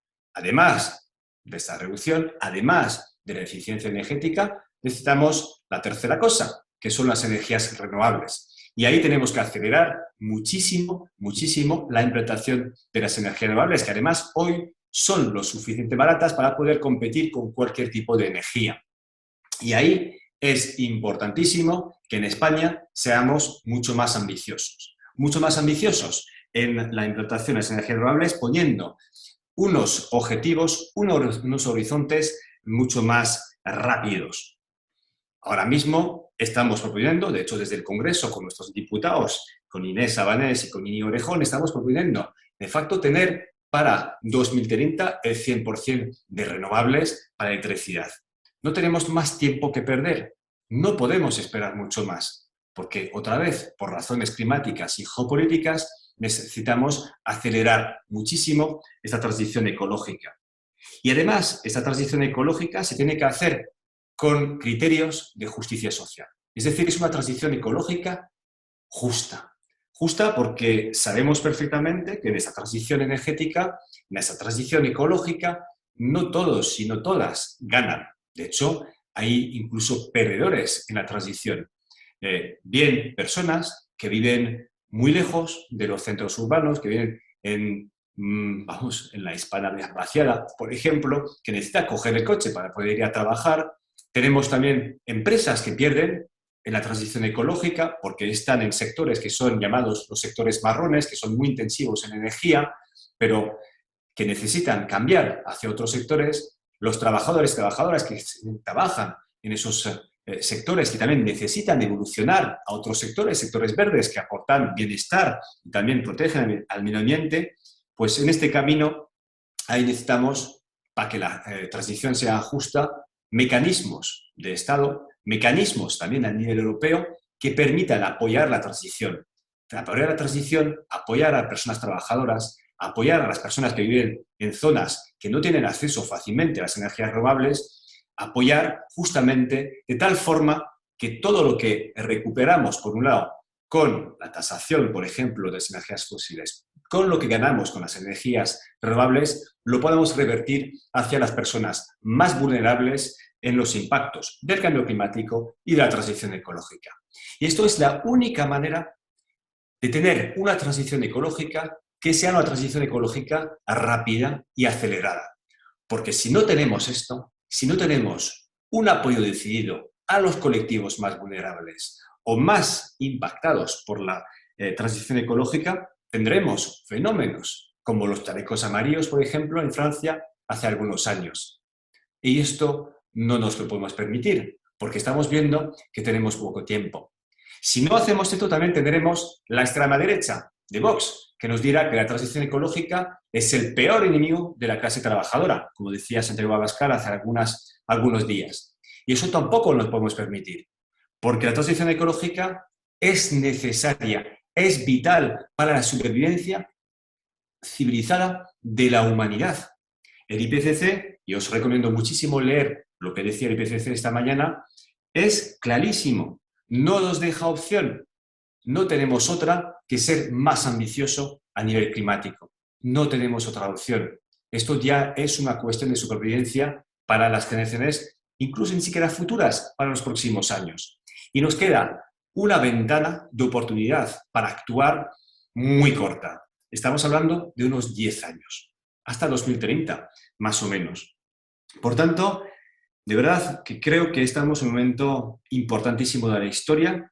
Lo estamos viendo, todos somos conscientes que estamos viviendo, de hecho, la historia con un H mayúscula en esos momentos y tenemos que aprovechar este momento de inflexión que estamos viviendo, porque la sociedad española, la sociedad europea, es cada vez más consciente de la necesidad de una transición ecológica, por varios motivos, pero motivos muy concretos que podemos notar en nuestras propias carnes. También estamos notando con claridad el papel que tiene la energía en nuestras vidas diarias. Hoy en día, con la factura del gas, con la factura de electricidad, con la factura, por ejemplo, también de la gasolina, estamos viendo que necesitamos salir de las energías fósiles. Que al mismo tiempo necesitamos salir de la energía nuclear, que tiene tantos defectos y desventajas como hemos comentado hoy. Y necesitamos, como agua de mayo, una transición ecológica con justicia social que nos oriente hacia un futuro donde sabemos reducir, consumimos mucho menos, al mismo tiempo tenemos una gran eficiencia energética para poder saber producir y consumir mejor, y al mismo tiempo donde las fuentes de energía principales, y vamos a decir el 100% en los próximos años, cuando sepamos y lleguemos al punto, sean de energías limpias, verdes y renovables. Y por eso ahí tenemos que oponernos a la propuesta de taxonomía de la Comisión Europea, que además de greenwashing está vinculando, está orientando los capitales hacia energías que no lo son, que no son verdes, como la energía nuclear y el gas fósil. Y ahí es importantísimo que tengamos, y yo ahí os animo, de hecho, por ejemplo, a firmar la campaña de los verdes europeos en contra de la propuesta de la Comisión Europea, porque sabemos que cuanto más gente hacemos piña, más gente nos declaramos en contra de la política energética de la Comisión Europea, más posibilidad también tendremos de convencer a más diputados y diputadas europeas. De hecho, os pondré en el chat el enlace hacia la petición de los verdes europeos, que ya han firmado más de 100.000 personas en todo el continente, y os animo a firmarla y luego también a difundirla. También os animo a poder contactar con vuestros eurodiputados. No hace falta contactar con los verdes, la verdad, porque ya están convencidos, pero contactar con lo que sabemos que tenemos que convencer, sobre todo en los grupos socialdemócratas y los grupos conservadores. Necesitamos tumbar esta propuesta de la Comisión Europea para poder volver a plantear una que sea de verdad acorde con la transición ecológica, con justicia social y una transición ecológica de verdad, la que ponga las energías renovables en el centro y que excluya de las financiaciones y de las inversiones fáciles y verdes a la energía nuclear y al gas fósil. Por tanto, os animo a seguir esta campaña en los próximos meses y también animo a todas las personas que quizás ahí en Más Madrid, en Verde Seco, seáis cargos también electos para plantearlo en vuestros municipios, en vuestra comunidad autónoma, porque esa es una lucha que tenemos que dar a todos los niveles para acelerar la transición ecológica.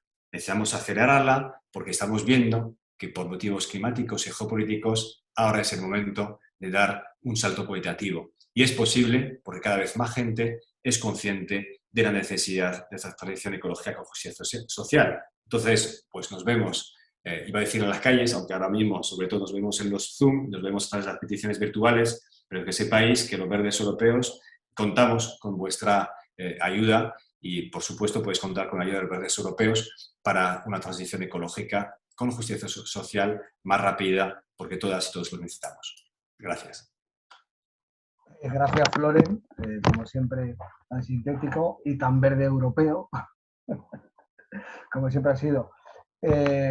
Si os parece, había una cuestión que cuando pusimos lo del food era la energía nuclear y alternativa. Yo sé que lo habéis comentado, pero tenéis un par de minutos si queréis profundizar en qué alternativas hay a la energía nuclear, que no pasa nada porque paren las centrales en este momento, no en estos, en otros. Por ejemplo, la mareometría, geotérmica, es decir, todo esto, ¿no? Efectivamente. Si quiere Cristina o Floren comentar la alternativa a este tipo de energía. Bueno, yo creo que es lo que ha dicho Floren. Ahorro y eficiencia, cambio de fuentes. Y las fuentes que no producen CO2, o sea, las fuentes que producen menos CO2 e incluso menos impactos ambientales en general, son lo que llamamos renovables. Básicamente nos referimos a la eólica y a la solar fotovoltaica. La eólica, digamos que despegó antes. Despegar quiere decir que empieza a haber una cierta cantidad de instalación que se nota cuando hacemos el circulito de cómo generamos la electricidad en España, ¿no? y en el mundo. Y finalmente la solar también, porque en un momento dado, en gran parte por la producción china y por los alemanes, empezaron a bajar de precio. Y entonces ya son ambas competitivas con las energías nucleares y fósiles en generación de electricidad, desde luego como nueva instalación, ¿vale? O sea, un país que necesite, o una zona que necesite electricidad, le sale más barato con las renovables que con cualquiera de las convencionales. Está el problema de la intermitencia, que habrá que abordar, pues en parte con almacenamiento, que no es fácil, y no todo batería, sino todo coche eléctrico, en parte con sistemas de gestión de la demanda, por ejemplo, que nosotros mismos, como ciudadanos, seamos conscientes de que en un momento dado necesitamos consumir un poco menos de electricidad, ¿vale? Para que baje el nivel de generación, pueda bajar sin que haya grandes problemas, ¿no? Una cuestión que a nosotros no nos tiene que impactar porque puede ser en cuestión de minutos, ¿vale? Pero pero que, digamos, en un sistema bien gestionado, centralizado, se podría intentar. Y luego cosas como la compartición de la solar fotovoltaica en cubiertas, que es algo especialmente útil en las ciudades. Es decir, a lo mejor cuando llegas después de trabajar no tienes esa producción de electricidad que necesitas consumir en tu casa, pero la has tenido a mediodía cuando tú estabas en otro lado. Pero tienes un negocio debajo, una tienda, una panadería que sí la necesitaba, por ejemplo. U otro vecino que está todo el tiempo en casa y sí la podía gastar. Eso es de compartir la energía que se produce. Nos evita todo el problema de tener que venderla a la red, que actualmente, por cierto, se hacen unos precios que desincentivan la instalación de paneles en tejado. Y haría que el uso de los paneles fuera, por ejemplo, más eficiente y que las ciudades produjeran parte de lo que consumen, ¿vale? Por ejemplo, en general nos encontramos que justo en el momento en que hace falta pues, un cambio más rápido y más decidido hacia la energía sin gran generación de CO2, también aparece oposición a las renovables. ¿Por qué? Porque se ven, se instalan. No aparece oposición a las nucleares porque no se ven o no se quieren ver. Han estado allí antes toda la vida y no parece que se pudiera hacer nada con ellas. En fin, tendremos que superar estas contradicciones sociales y creo que gran parte de ello es explicando. Los activistas sí, también los gobiernos y también haciendo planificación, de tal manera que no sea solo el mercado el que decide dónde pone o no pone una instalación de generación eléctrica, por ejemplo, que es lo que está causando tantos problemas en buena medida. No sé. Gracias, Cristina. Si os parece, vamos a empezar con las preguntas que nos han venido del chat. También hay que recordar, y es verdad, que hay una investigación y desarrollo de maremotriz importante en algunos países y nosotros también, y de energía geotérmica, que también es una fuente que hay que explorar y que tenemos en España. Pues mira, ya que lo dices, permíteme que se me olvidaba. Yo he hablado de las más rentables, ¿vale? Ahora mismo rentables equiparables, pero por ejemplo, termosolar o solar de concentración también le llaman. Paneles que son capaces, paneles de espejo, no fotovoltaicos, que son capaces de concentrar la luz del sol en un punto, calentar un fluido que se calienta a cientos de grados. Eso lo que te permite es almacenar ese fluido caliente para que genere cuando te convenga. Y es parte de la necesidad, porque esa sí que es una renovable gestionada. No se puede poner en cualquier lado, solo cuando hay gran insolación, pero aunque ahora mismo sea algo más cara que otras fuentes, convencionales, fósiles, nuclear, hay que apoyar su desarrollo. Y como las que efectivamente has hablado, por ejemplo, es alucinante que, por ejemplo, en Canarias no haya un desarrollo que se pueda contemplar mínimamente de geotérmica. Efectivamente, gracias, Cristina. Si os parece, vamos a empezar con alguna pregunta que se nos ha hecho. Empezamos con el compañero MJ, que nos dice que la central nuclear de Trillo está relativamente cerca de Madrid, capital. Cuando hemos comentado que decía Floren que cerca de París, a 30 kilómetros, hay una central nuclear. Yo en este sentido, antes de que respondáis, voy a hacer un poco de historia. Y además porque como estudiante, viví las prácticas en la Junta de Energía Nuclear. Con un profesor que, por cierto, murió por inhalación de radioisótopos. Y es que la Junta de Energía Nuclear en España tuvo un accidente en el 70 que contaminó el río Jarama, que se nos olvida, y el río Manzanares.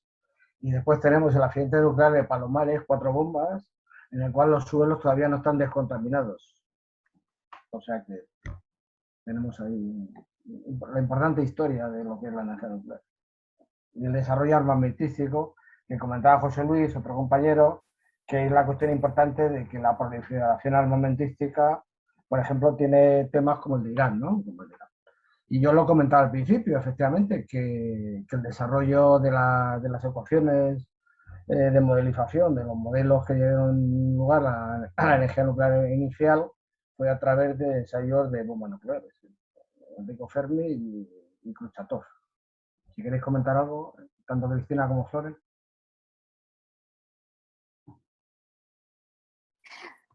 Bueno, a ver, los dos accidentes que has dicho en realidad no están vinculados a la generación de electricidad.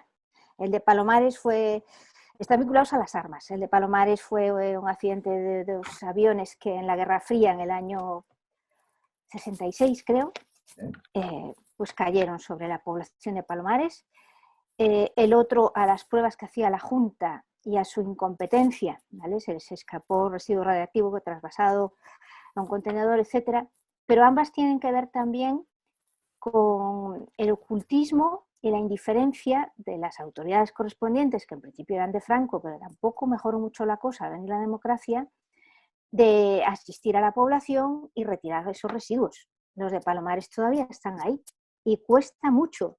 Y hay muchas excusas por parte del Consejo de Seguridad Nuclear para que haya mano ahí. De hecho, Ecologistas en Acción Almería planteó un juicio al respecto y yo espero que ahora va al Supremo y que lo gane. Y que por fin se dé una fecha para que se retiren esos residuos.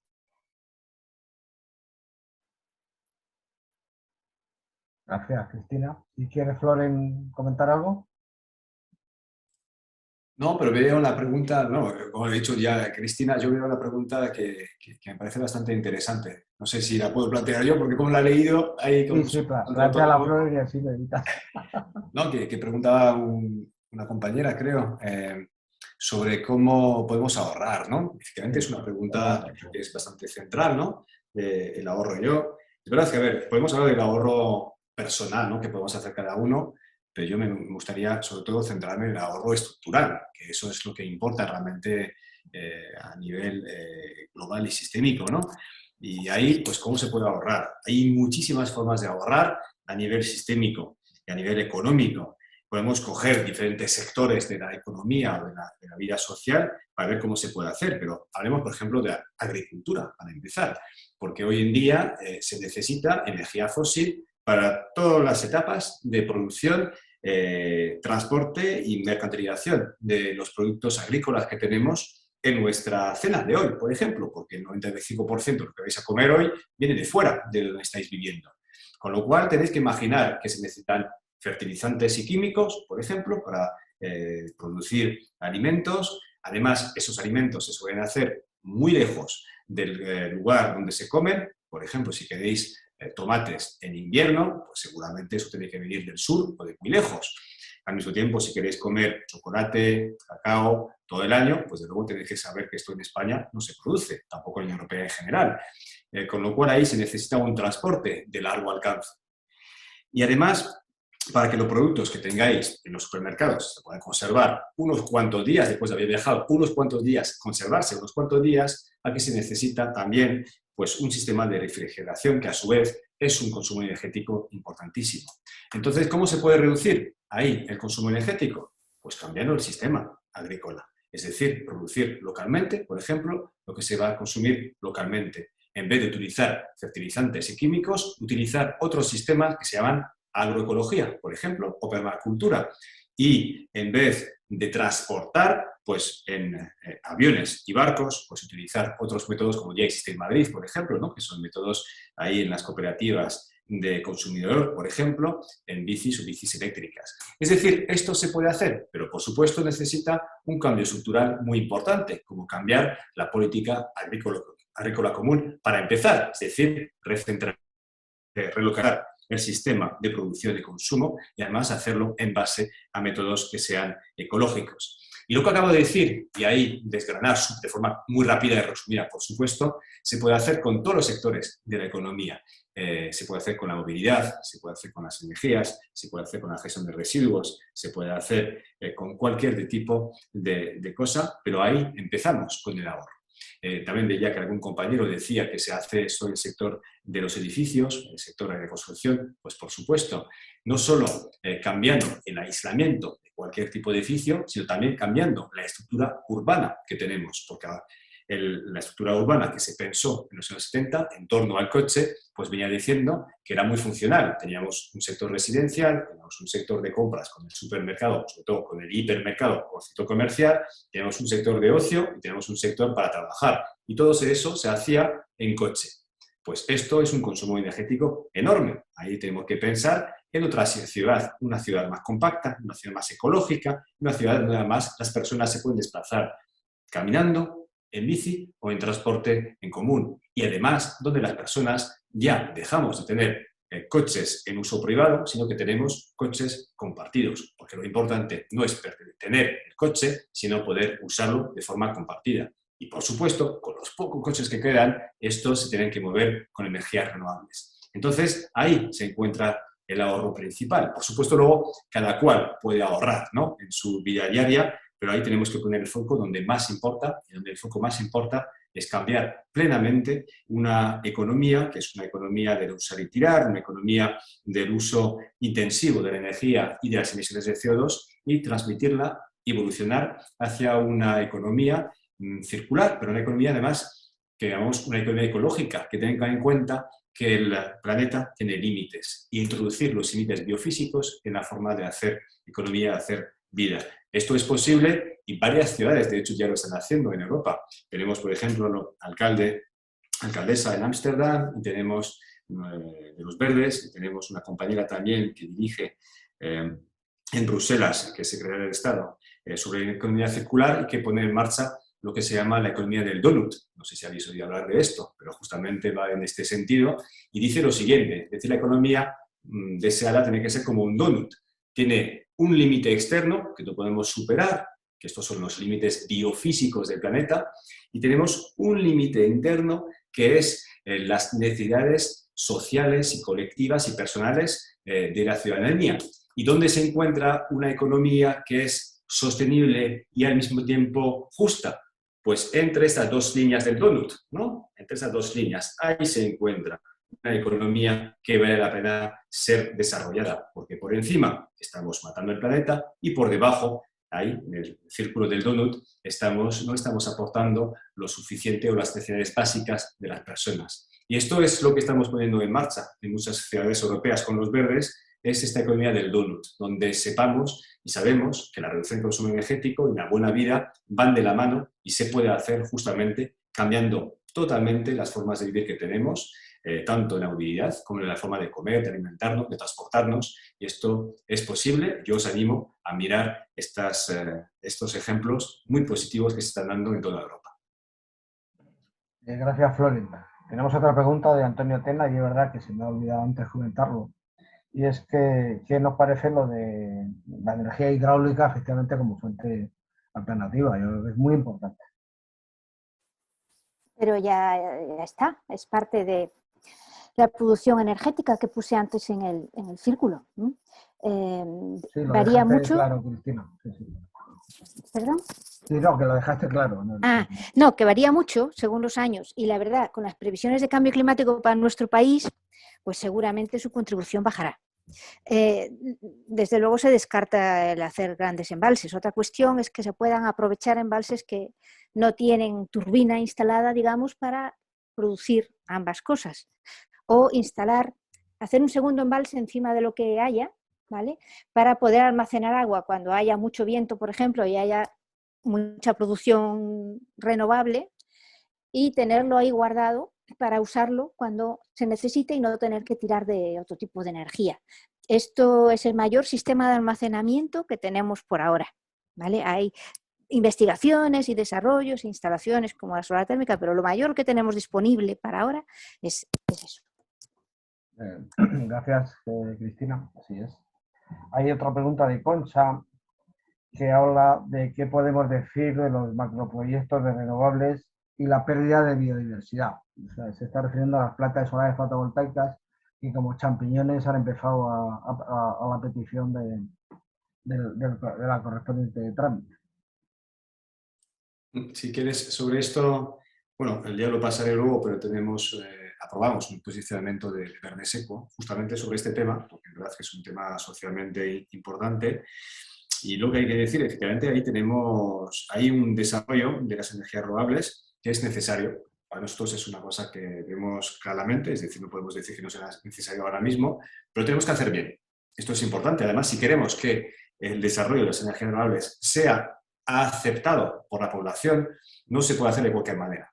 Con lo cual ahí hay dos palabras fundamentales que tenemos que poner en el centro, que es la planificación. Tiene que haber una planificación clarísima por parte de las instituciones y autoridades públicas, de dónde se hacen, cómo se hacen, y al mismo tiempo se tiene que hacer con participación social. Es decir, que muchas veces se rechazan también parques eólicos, por ejemplo, importantes, o otras plantas solares, simplemente porque no se ha hablado con la población. Se impone, se impone, y por supuesto, con cualquier tipo de imposición, pues eso provoca un rechazo. Con lo cual, la participación social tiene que ser en la base de todo esto.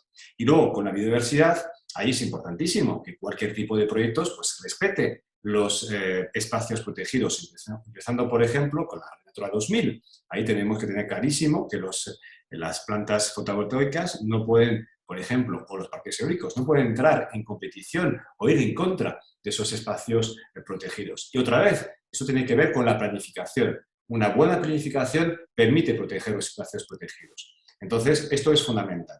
Y ahí yo creo que poco a poco se está escuchando esta postura. Ahora mismo, para entonar, porque veo que hay más preguntas, voy a poner el documento que hemos aprobado y veréis unas cuantas propuestas en este sentido, pero vamos, que es perfectamente posible combinar esta planificación, esta participación social y protección de biodiversidad y tener un desarrollo de renovables. Es posible y además es deseable que se haga bien, porque como os decía, si queremos no tener ni gas fósil ni energía nuclear, pues tenemos que desarrollar de forma correcta las energías renovables y además que sean aceptadas por la población, porque lo habremos hecho bien. Sí, si me permites añadir, en la plataforma por nuevo modelo energético también hemos trabajado este tema bastante y encontramos que ahí está pues torpezas administrativas, torpezas entre comillas, ¿vale?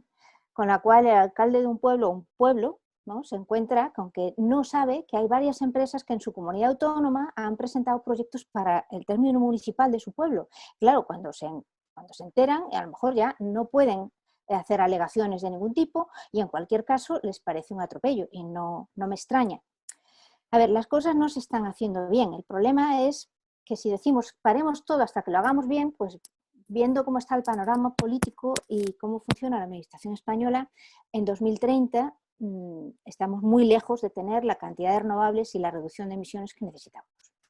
En cambio climático no nos podemos permitir retrasos. Y luego hay otra cuestión, cuando se habla de biodiversidad, tampoco podemos hacernos trampas.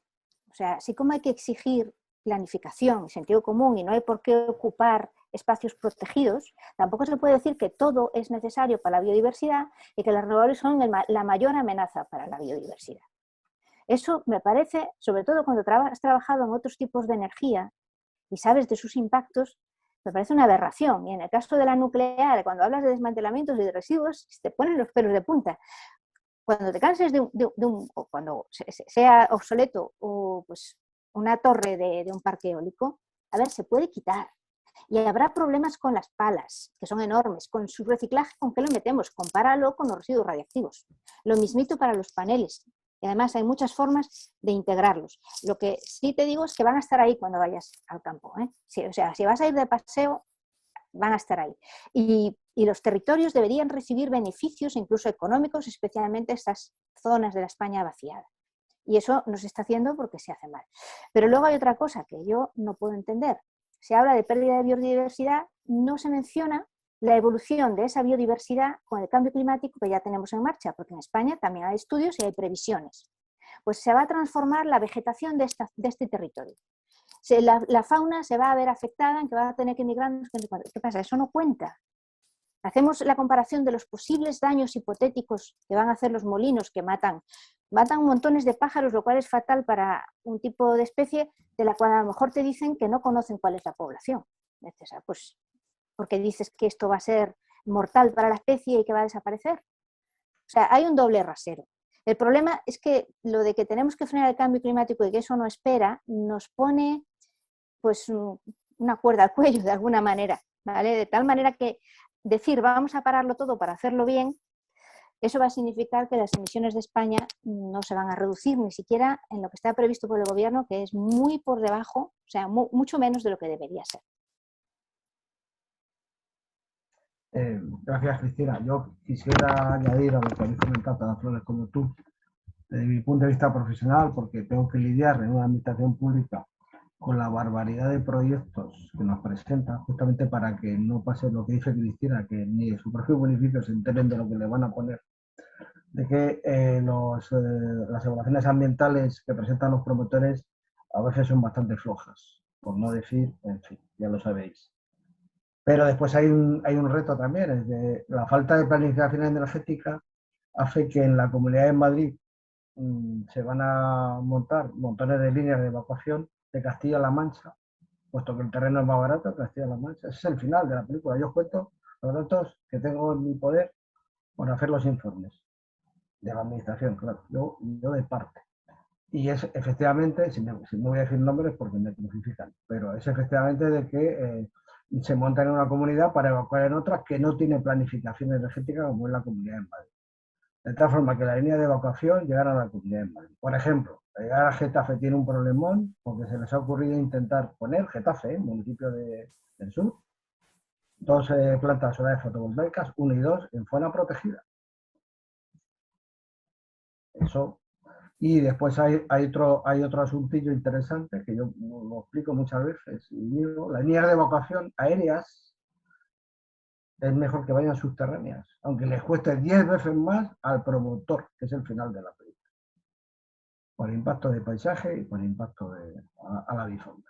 Y saben que les cuesta 10 veces más enterrarlas. Y siguen planteándonos las aéreas, que se entiende que las aéreas tienen que ir en algún punto, efectivamente, porque hay zonas en las cuales tienes que vadear ciertas cuestiones a través de anclaje en aéreo. Pero en general la siguen planteando y es un error, evidentemente ambiental, pero tiene su justificación económica, ahorrar el máximo posible. Lo quería dejar un poquito claro porque desgraciadamente tengo que estar lidiando con los famosos promotores de 5 o 6 centrales que por síntesis van a evacuar al mismo sitio a un punto que Red Eléctrica Española les ha prometido y casi nadie tiene. Y esta es la realidad, incluido determinados parques eólicos que nos quieren poner en la zona norte de Madrid. Colindante con Castilla y León, por ejemplo, que es en Ávila y el famoso parque de Ágata que va a evacuar a la Comunidad de Madrid. Y era un poco por comentaros un poco con esto. Yo no sé si hay alguna palabra más.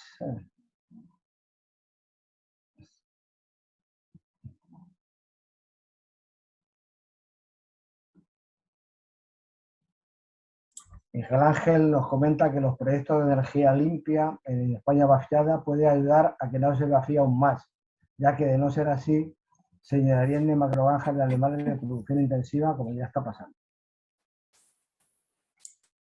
Sí, a ver, esto es evidente que en la zona vaciada puede haber proyectos, y debe haber proyectos, de hecho, de energía renovable, porque además si decimos que tenemos que producir localmente lo que consumimos localmente, pues eso es verdad para todas las zonas de España, y además en la zona vaciada tiene mucho potencial en muchos casos también en ese sentido.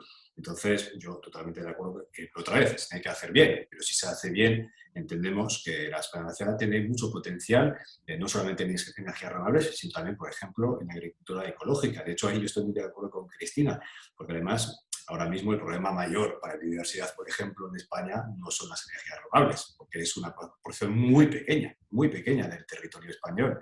Sí, pero tenemos que comparar más bien con la agricultura intensiva, por ejemplo. Ahí vamos a ver realmente la capacidad de destrucción del territorio. Para toda la gente que conocemos y vamos mucho a Andalucía, pues ya sabéis perfectamente lo que pasa cuando vais de Madrid a Córdoba, por ejemplo, pues esos son kilómetros y kilómetros de agricultura intensiva de olivos por todas partes. Ahí podemos hablar efectivamente de otros problemas, pero lo importante en esto es hacerlo bien, planificar, participar y además no tener miedo en, efectivamente, yo creo que es una reflexión que tenemos que hacernos, pero al final, hagamos lo que hagamos, habrá impactos negativos en algún sentido. Pero tenemos que hacernos preguntas. ¿Preferimos una central nuclear pero de casa o unas eólicas?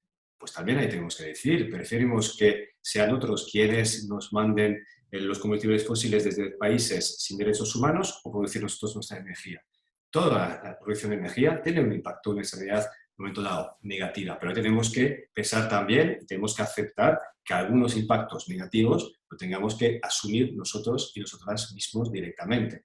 Yo creo que a veces nos olvidamos un poco de esta parte, que no todo es rosa en el mundo. También tenemos que aceptar que el modo de vida que queremos llevar pues tiene también unas consecuencias. No podemos siempre decir que son los demás, sobre todo fuera de España y la Unión Europea, que tengan que asumirlo. Con lo cual, veo bien que pensemos sobre también. Me parece bien, de hecho, que este debate venga a España en la relocalización de la energía. Y también diría otra pregunta sobre la que hacía el compañero José Luis en las preguntas, ¿no?, de la proliferación de armamento nuclear. Y efectivamente, ahí no lo hemos hablado mucho, pero hay una relación directa que existe entre el nuclear civil y el nuclear militar. Es decir, a veces incluso es complicado separar las dos cosas, ¿no? Cristian lo comentaba al principio, sobre todo en el caso de Irán.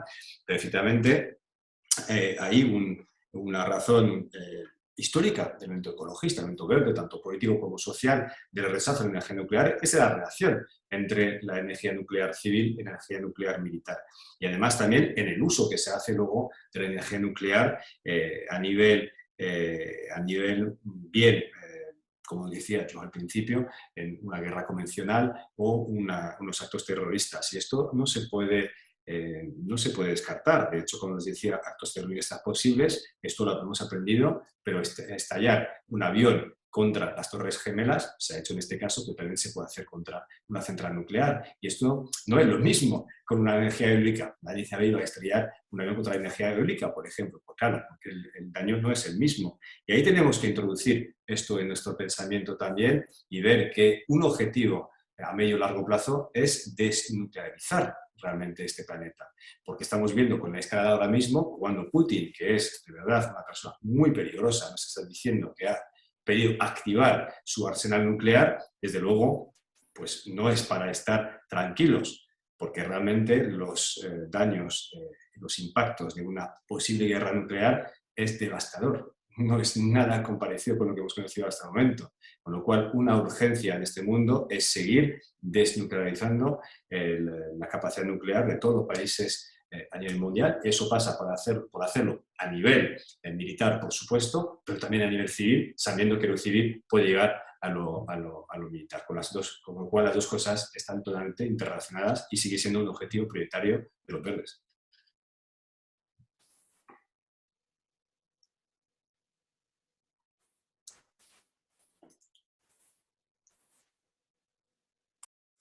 Antonio, no se te oye.